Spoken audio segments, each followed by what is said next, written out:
aquilo que Ele tem ministrado aos nossos corações nesse dia. Juízes capítulo 13, verso de número 1. Verso de número 1. Glória a Deus. Todos encontraram? Diz assim o texto: os israelitas voltaram a fazer o que o Senhor reprovava, e por isso o Senhor os entregou nas mãos, nas mãos dos filisteus durante 40 anos. Certo homem de Zorá, chamado Manoá, do clã da tribo de Dan, tinha mulher estéril. Certo dia o anjo do Senhor apareceu a ele e lhe disse: você é estéril, não tem filhos, mas engravidará e dará à luz a um filho.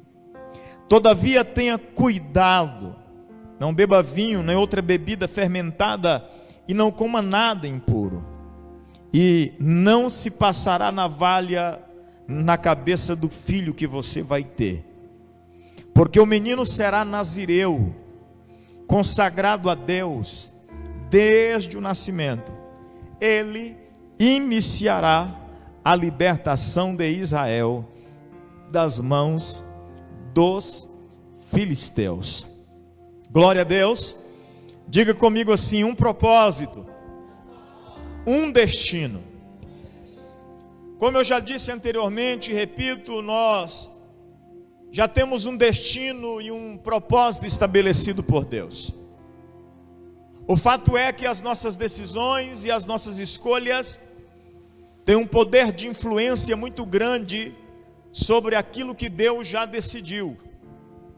Não porque Deus não tem poder ou soberania suficiente para colocar esses propósitos como supremacia na nossa vida, mas porque Ele respeita o poder da escolha que nos foi dado. Ele respeita o poder da decisão que nós recebemos. No jardim do Éden, quando Ele cria o homem, Adão significa humanidade. Ali Ele estava criando a humanidade. Ele coloca Adão no jardim e diz: você vai governar, você vai poder usufruir de tudo aquilo que o jardim oferece. Mas, porém, vocês não podem tocar na árvore do conhecimento do bem e do mal. Mas, inevitavelmente, a Bíblia Sagrada diz que tanto Eva como Adão comeram do fruto do conhecimento do bem e do mal. E a palavra de Deus declara que então Adão, Eva recebem um juízo de Deus, e nós consequentemente fomos atingidos por esse juízo. Essa natureza pecaminosa que carregamos, essa natureza hostil em relação aos conceitos divinos, esse chamado poder de escolha e de decisão, ele é uma decisão do próprio Deus para o homem, mas ao mesmo tempo acaba se tornando um grande prejuízo, porque quando Deus estabelece o seu propósito ou um propósito, Deus já tem nos orientado, Deus já tem decidido. Observe que com Sansão não foi diferente. Antes que o menino nascesse, uma palavra foi dada para sua mãe, e a palavra foi: ele será nazireu. Ele iniciará a libertação do povo de Israel da mão dos filisteus. Ou seja, já havia um propósito, um destino estabelecido para Sansão. Quando nós olhamos para a história de Gideão, nós vemos também que desde o nascimento, Gideão carrega essa premissa, a premissa do propósito. Como, pastor? Se Deus aparece para ele só na vida adulta, é simples. Porque quando Deus se manifesta na sua teofania, na sua aparição através de um anjo, perceba que Deus olha para Gideão e o chama de varão valoroso. O significado do nome Gideão é guerreiro, lutador, homem valoroso, homem de guerra. Então Deus, o que está fazendo é: eu estou te lembrando para o que você foi chamado. Com Jeremias não foi diferente. Quando Jeremias é chamado para cumprir um propósito, a Bíblia Sagrada diz que Jeremias recebe uma ordem de Deus para profetizar. Mas Jeremias justifica diante do Senhor, dizendo: eu sou menino, eu não sei falar ainda. E o próprio Deus diz: antes que eu te formasse no ventre da sua mãe, eu te escolhi, as nações eu te dei por profeta. E aí ele diz: eis que eu colocarei as palavras na tua boca. Ou seja, a maioria de nós carregamos um destino, carregamos um propósito. O fato é que as nossas decisões e as nossas escolhas têm prejudicado o propósito de Deus. Ah, que bom seria se nós andássemos na linha em que Deus riscou. Como nós viveríamos mais rápido, como nós viveríamos com mais ênfase e veemência tudo aquilo que Deus tem prometido. Mas, infelizmente, essa natureza humana que nós herdamos, essa natureza adâmica que nós herdamos, às vezes, e reformulo a frase, quase sempre, nos leva em lado oposto àquilo que Deus tem estabelecido. Quantos estão me entendendo? Diga comigo: Sansão nasceu para ser um libertador. Mas Sansão termina a sua vida sendo um escárnio. Sansão termina a sua vida morrendo debaixo dos escombros do palácio. Sansão termina a sua vida cego, com seus 2 olhos vazados e furados, trabalhando como se fosse um animal. Porque depois que prenderam Sansão e furaram os seus olhos, o amarraram a um moinho, e Sansão ficava o dia inteiro empurrando aquele moinho, como se fosse um animal de carga. Pastor, mas como assim? Não dá para entender. Como é que Deus fala para a mãe e para o pai de Sansão que ele seria um libertador, que ele seria aquele que livraria a nação da mão dos filisteus, e Sansão termina a sua vida parecendo um animal empurrando um moinho, cego, com seus 2 olhos vazados. E por fim, Deus o atende um pedido, e ele termina debaixo dos escombros, juntamente com os príncipes e governadores que estavam naquele dia no palácio. Por que isso acontece? É sobre isso que eu quero falar contigo nesta noite. É sobre isso que eu quero falar com você. Eu quero falar sobre algumas coisas que influenciam o seu futuro, algumas coisas que podem comprometer o seu futuro. Preste atenção. Deus já tem estabelecido para você um propósito, não tenha dúvida disso. Deus já tem estabelecido para você um destino, não tenha dúvida disso. Pastor, mas esse destino pode ser alterado, esse propósito pode ser alterado? Pode. Primeira coisa que pode alterar o seu propósito: os ambientes que você frequenta. Se você não entendeu, eu repito de novo. A primeira coisa que pode comprometer o seu destino ou propósito que Deus estabeleceu: os ambientes que você frequenta. Olhe como o salmista começa declarando: bem-aventurado o varão, Salmo de número 1, verso 1, que não anda segundo o conselho dos ímpios, que não se detém no caminho dos pecadores, e nem se assenta na roda dos escarnecedores. Antes tem o seu prazer na lei do Senhor, e na sua lei medita dia e noite. Verso 3: pois será como árvore plantada junto a ribeiros de água, que dá o seu fruto na estação própria. O que o salmista está dizendo é: quem sabe o ambiente que frequenta, quem sabe o ambiente que participa, ele muda o seu destino, ele gera uma rota de colisão com o seu destino, e automaticamente ele começa a viver tudo aquilo que Deus tem estabelecido. Quais são os ambientes que você frequenta? Você sabe qual foi o problema de Sansão? Quer ver o capítulo 14, verso de número 1? Sansão desceu a Tímina e viu ali uma mulher do povo filisteu. Quem está me entendendo? Ele desceu aonde, irmão? Onde ele foi procurar mulher?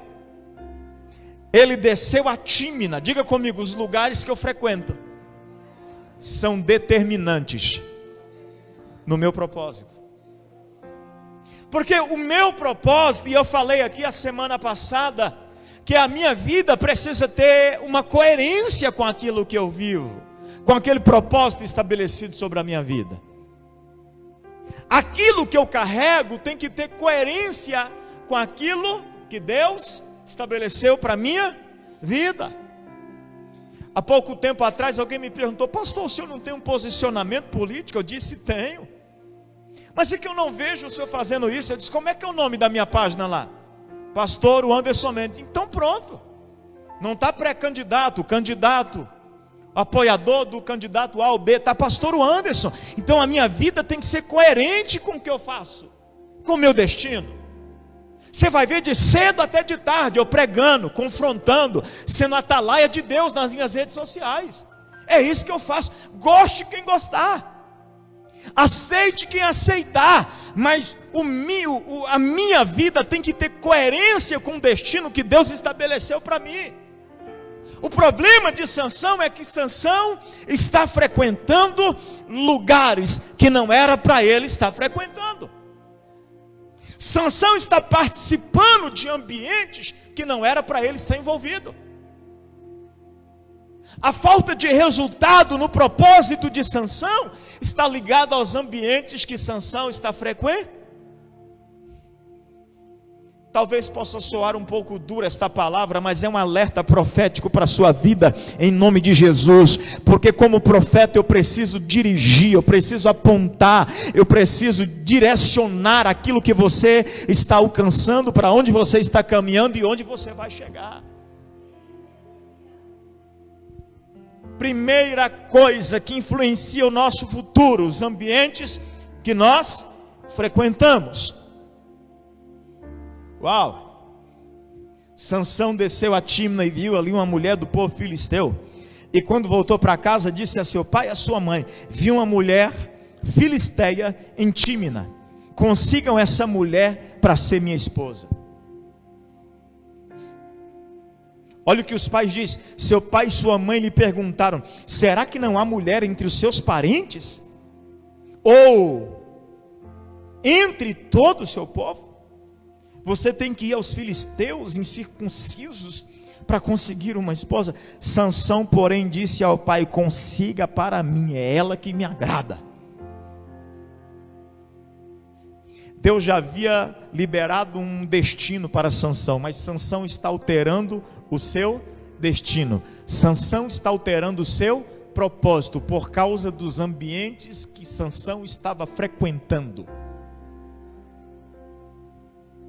Disse e repito, talvez soe duro, mas essa é a realidade que nós vivemos. Quais ambientes nós estamos frequentando? Quais ambientes nós participamos? Quais são os ambientes que nós nos envolvemos? Quais são os ambientes que nós estamos participando?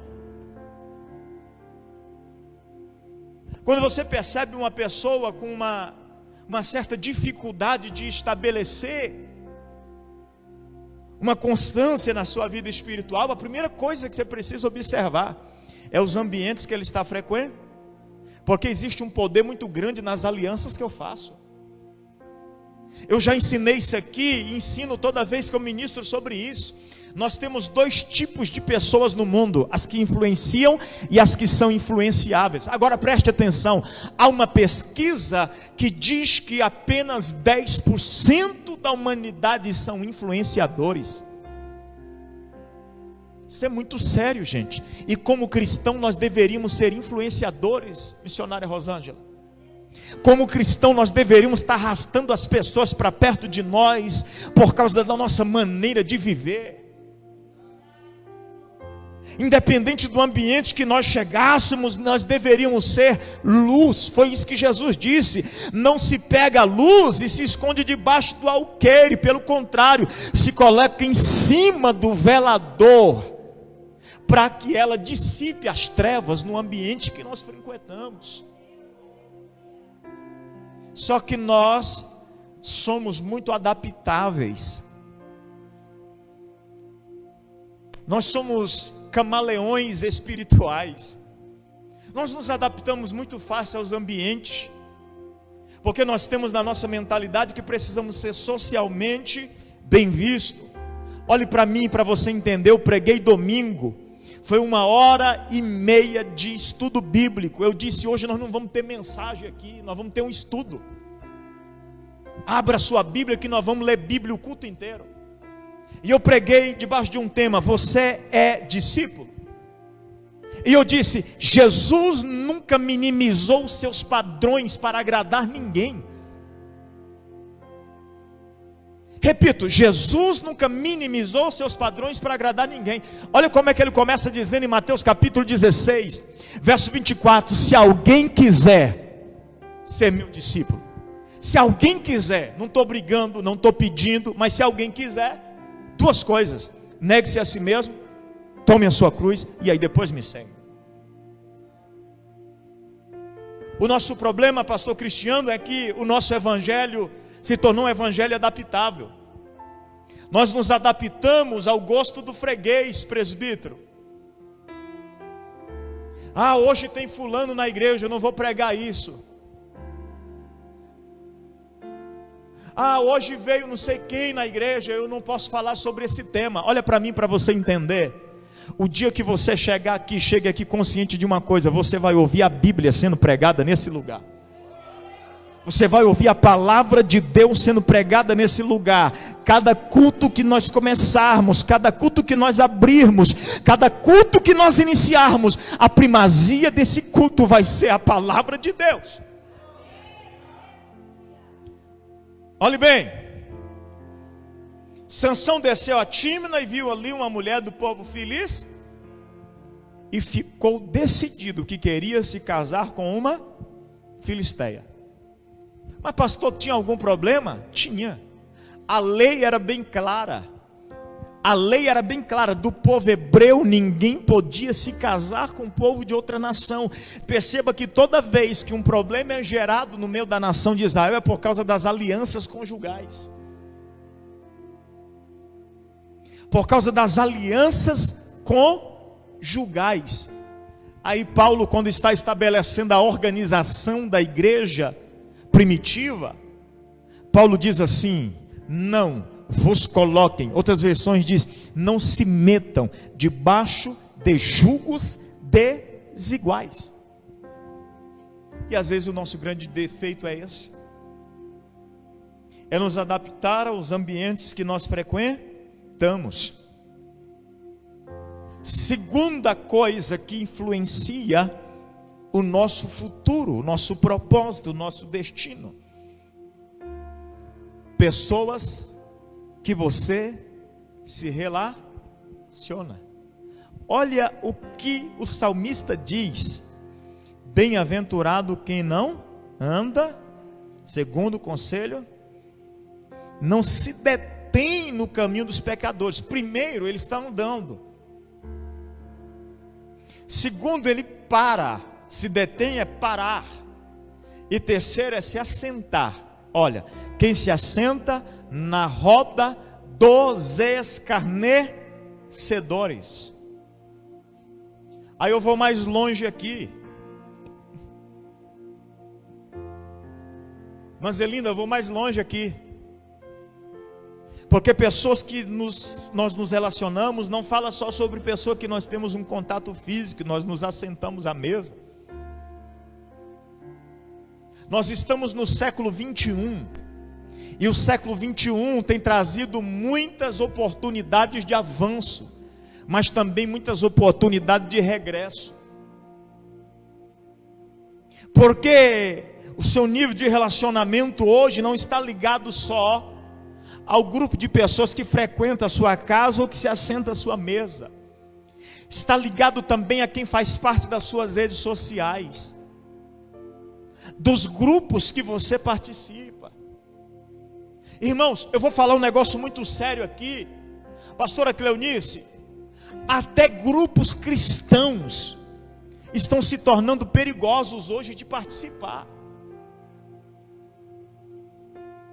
porque de alguma maneira nós estamos achando que o cara pegou um microfone, colocou um paletó e subiu no púlpito para pregar a Bíblia, é homem de Deus. E eu tenho ensinado a nossa igreja há 11 anos, que homem de Deus não se conhece pela oratória que ele possui, pela dicção que ele tem, pelo conhecimento teológico que carrega. Homem de Deus se conhece pelo padrão de vida que tem e carrega. A Bíblia Sagrada diz que Eliseu passava de contínuo perto da casa de uma mulher, apenas identificado como uma sunamita. É isso? Me ajude. A Bíblia Sagrada diz que ele passava aí um dia, olhe bem, ela chama o marido e diz assim: eis que tenho observado, eis que tenho observado. É muito sério isso aqui, irmão. Ela não disse, vi um homem ali e ele falou em línguas estranhas, homem de Deus. E às vezes nós estamos nos intoxicando de palavras antibíblicas em grupos, entre aspas, cristãos, por causa do tipo de pessoas que nós estamos nos relacionando. Pastor, eu julgo o profeta. Olha para quem está do seu lado e diga assim: a profecia, o profeta não. Porque Deus usa uma jumenta. Já imagina se ele tivesse aqui uma jumenta, deixa eu ver aqui qual que é o nível de oração dela, quantas horas ela ora por dia. Deixa eu ver que essa jumenta, quantas vezes ela jejuou essa semana para me usar ela. Deus julga o quê? Ou nós julgamos o quê? A profecia, é bíblico. Julguem a profecia. E qual que é o nosso padrão de julgamento?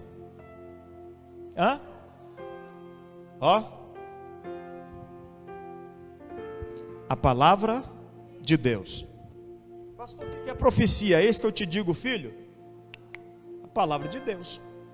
Se alguém subiu no altar, não carrega nenhum cargo, nenhum título, não carrega nenhum, mas falou da palavra de Deus, é profeta.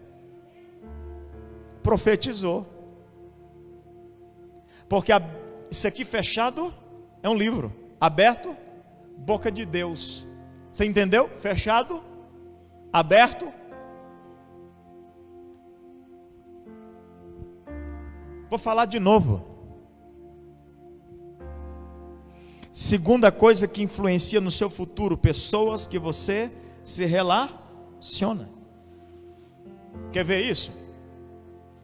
Verso número 16, capítulo número 16, na Bíblia. Vamos na Bíblia aí, irmãos. É a Bíblia que está pregando, eu só estou transmitindo ela. Vamos lá. Capítulo 16 diz: certa vez Sansão foi a Gaza, viu ali uma prostituta e passou a noite. São as Bíblias que estão abertas. E passou a noite com ela.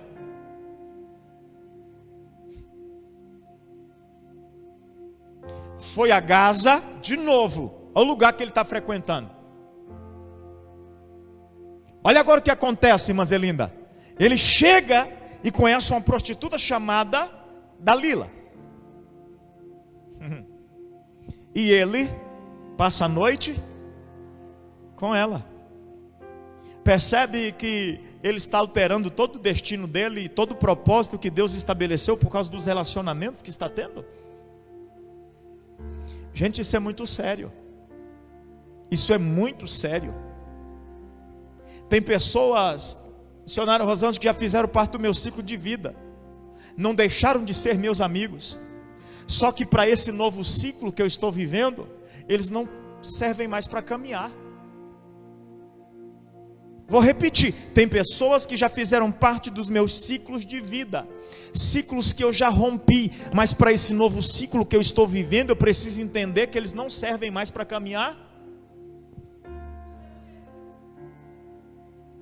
Só que aí nós ficamos mantendo os relacionamentos que não são benéficos para esse novo ciclo, para esse propósito. Isso é sério, eu vou repetir de novo. Certa vez Sansão foi a Gaza e viu ali uma prostituta e passou a noite com ela. Diga comigo, essa decisão alterou todo o destino de Sansão. Todo o destino de Sansão foi alterado agora. Deus havia prometido para o rei Josafá que ele ia dar vitória para a nação de Judá. Mas a Bíblia Sagrada diz que os inimigos eram muito poderosos e Josafá, temendo perder a guerra, sabe o que ele faz, pastor Cristiano? Ele procura o rei de Israel, Acabe, e faz uma aliança com Acabe dizendo, vamos junto para a guerra. Acabe diz sim. Mas Josafá diz assim, eu preciso que um profeta profetize. Ele falou, não, tem 400 aqui.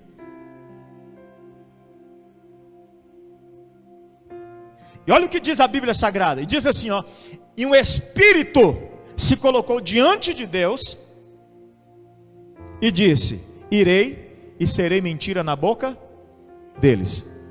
400 homens mentindo a mesma mentira por causa de um espírito que Deus autorizou descer na terra. Josafá ainda está temeroso e pergunta assim, tem mais alguém que nós possamos consultar? Aí Acabe diz, tem um tal de... mas eu não gosto dele não. Como é que é o nome dele? Micaías. Porque toda vez que ele vem aqui, ele profetiza o que eu não quero ouvir. Diga comigo, isso é um profeta. O profeta quase sempre vai contrariar você. Ele vem aqui e profetiza o que eu não quero ouvir. Então traz ele. A Bíblia diz que trouxeram Micaías, e já trouxeram Micaías na prensa. 2 soldados. E quando chega diante do rei Josafá e diz assim, ó, diga-nos, iremos à guerra e venceremos? Micaías diz assim, quer que eu fale o que Deus mandou, ou quer que eu diga o que você quer ouvir? Aí Acabe olha e diz, está vendo aí, por que eu não chamo ele? O cara sempre me dá esse tipo de problema aí, quase sempre ele fala o que eu não quero ouvir. A Bíblia diz que Josafá se levanta e diz, fala o que Deus mandou. Fala o que Deus mandou, e Micaías diz, não vão, porque se vocês forem, vocês voltarão correndo pelos vales, pelos becos. Meu Deus. Mas vem um dos profetas de Baal, que está diante de Acabe, e dá um soco no rosto de Micaías, e mandaram prender Micaías e disseram, vamos à guerra. Josafá tinha acabado de ouvir a palavra de Deus. A palavra de quem? Só que a aliança que ele está fazendo o influencia. Mas o problema da nossa geração não é falta de palavra, não é falta de direção e de orientação. São as alianças que vai nos fazer, muitas vezes, depois de ser confrontado, dizer, permanece firme. Se foi Deus que falou, continua. Se foi Deus que disse. Só que as nossas alianças é para fazer grupinho em casa, é para reunir depois do culto, falar que não gostou da mensagem, é para dizer que não gostou da profecia, é para dizer, essas são as nossas alianças.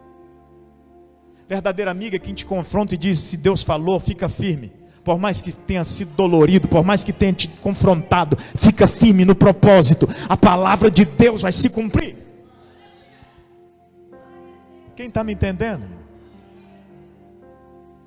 Diga comigo, o poder das alianças. Terceiro, e eu encerro aqui agora, verso de número 18 do capítulo 16. Eu vou ler o 15, aí nós vamos entender melhor. Olha o que diz. Então ela disse, como você pode dizer que me ama, se não confia em mim? Esta é a terceira vez que você me faz de boba. Eu estou lendo na NVI, tá bom? Às vezes há alguma diferença da sua. É a terceira vez que você me faz de boba. E não contou o segredo da sua grande força. Verso 16 diz: importunando-o o tempo todo, ela o cansava dia após dia, ficando ele a ponto de morrer. Verso 17 diz: por isso ele lhe contou o segredo. Olha o que diz o texto: por isso ele lhe contou. Jamais se passou navalha em minha cabeça, disse ele, pois sou nazireu desde o ventre materno. Se fosse rapado o cabelo da minha cabeça, minha força se afastaria de mim, e eu ficaria tão fraco quanto qualquer outro homem. Quando Dalila viu que Sansão lhe tinha contado todo o segredo, enviou esta mensagem aos líderes dos filisteus: subam mais esta vez, pois ele me contou todo o segredo.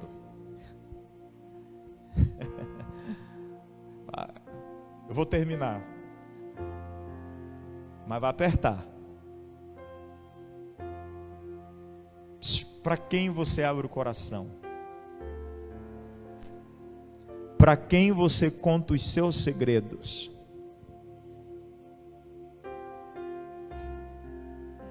Para quem você revela os seus sonhos? Você sabe por que José criou uma inimizade entre os seus irmãos? Diga comigo, ele contou um sonho. Quando José está indo ao encontro dos irmãos em Dotã, como é que ele chama ele, irmãos? Lá vem o sonhador.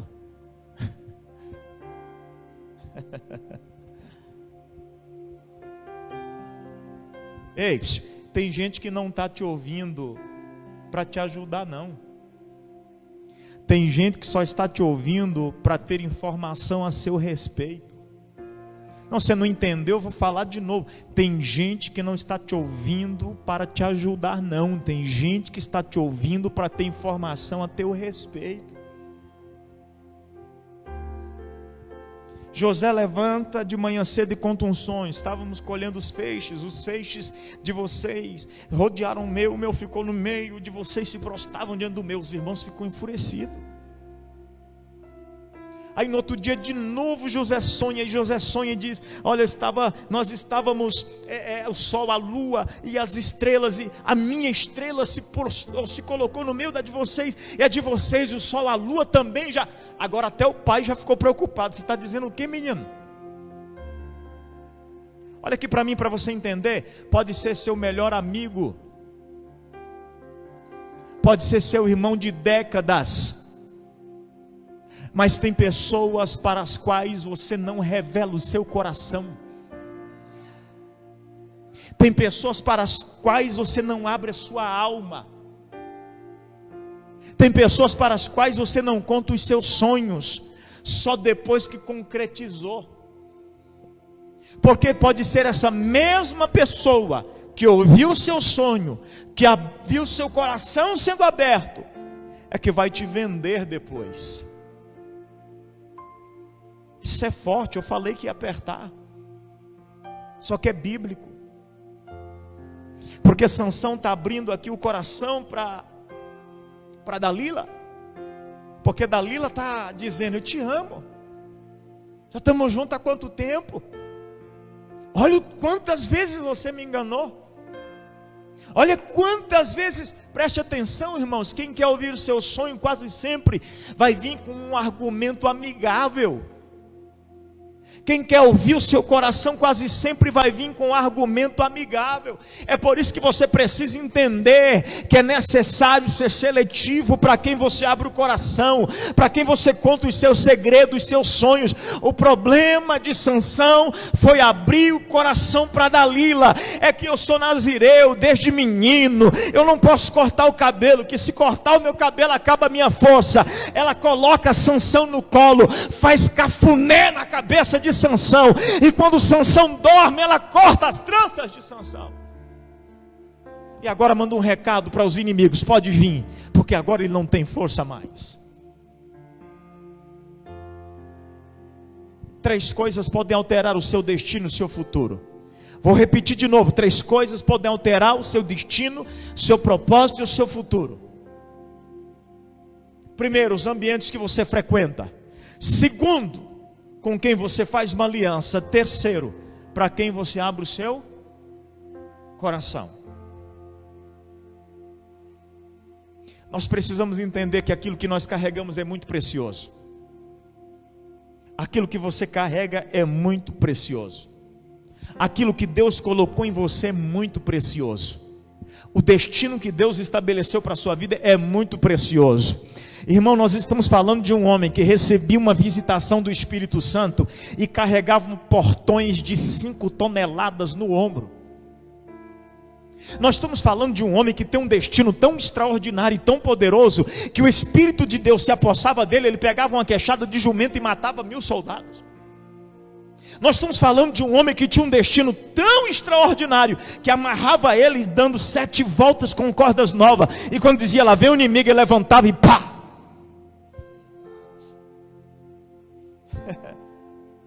Percebe o destino extraordinário que Sansão tinha? Foi o próprio Deus que está falando com a mãe e com o pai, dizendo: eu vou fazer vocês ter um filho, e ele vai ser o libertador de Israel. Você pode carregar um grande propósito, você pode carregar um grande destino, mas dependendo das decisões e escolhas que você tomar, você pode colocar em risco tudo aquilo que Deus prometeu para você. Repito, você pode colocar em risco tudo aquilo que Deus estabeleceu para a sua vida. Eu vim aqui nesta noite, intitulada Quarta Profética, para te dar uma direção, para te dar uma orientação a respeito daquilo que Deus já prometeu sobre a sua casa, sobre a sua família e sobre o seu ministério. Só que às vezes, nós, em nome de uma espiritualidade, nós tomamos algumas decisões e fazemos algumas escolhas prejudiciais. A palavra de Deus está cheia de exemplos. Gente, não dá para errar. Quem lê Bíblia não dá para errar. Vou falar de novo. Quem lê Bíblia não dá para errar.